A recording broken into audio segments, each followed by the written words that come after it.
We turn now to a rare hurricane in the Pacific. The storm could hit California in the coming days. State officials have issued an advisory as they monitor the situation. Hurricane Hilary, as she's called, is currently churning a few hundred miles off Mexico's coast. For more on the storm, let's bring in CBS News senior weather and climate producer David Parkinson. So, David, how rare is this? It's incredibly rare. So the last time that we had a landfalling tropical storm in Southern California would have been 1939. That's before we named storms. So that gives you an indication of how long ago it was. This is all of the storms that have come within 200 miles of where this storm would be making landfall. And you're saying, oh, there's a bunch of numbers on here. But here's the thing that I want to kind of point out, which is to say this guy wasn't a tropical storm. Norman had already become extratropical by the time it made landfall. Kathleen and Nora, again, making landfall right here on the Baja Peninsula.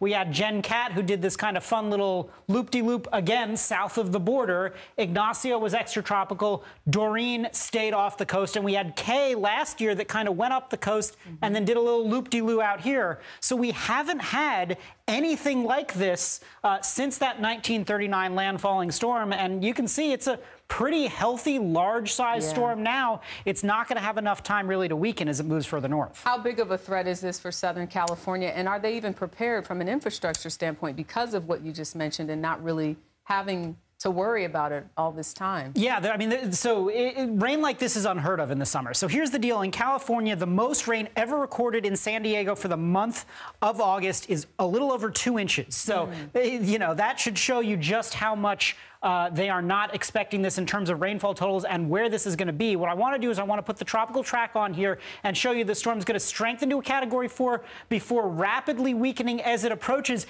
It's just not going to weaken enough. So it's a Category 2 on Sunday morning. By the time it's made landfall, it's now a low pressure system at 11 a.m. on Monday. But again, it's made its landfall and it's probably at tropical storm status. The other thing, again, this is for Californians who are not used to dealing with tropical systems.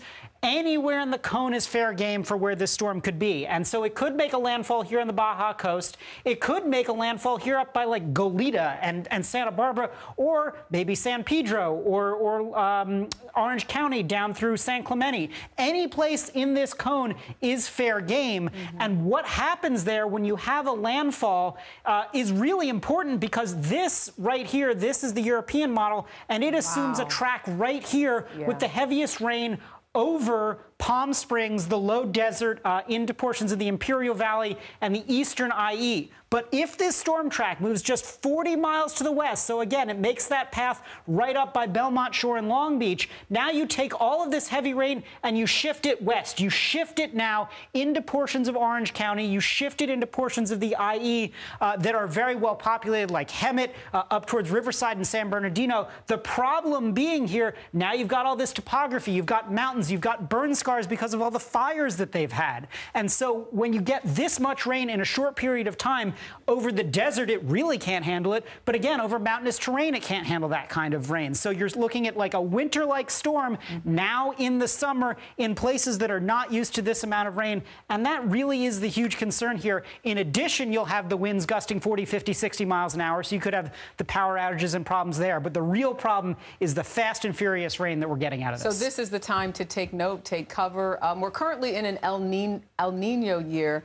Explain that to us. I know we've heard that term, but what does it mean? And also, how do the warm temperatures fuel these storms at this time? So El Nino basically is a large area of warm water down here off the Peruvian coast. That's what you have when you have an El Nino. And what it generally tends to do is it warms through the ocean currents the water everywhere else. Take a look at this. This is your departure from normal water temperature.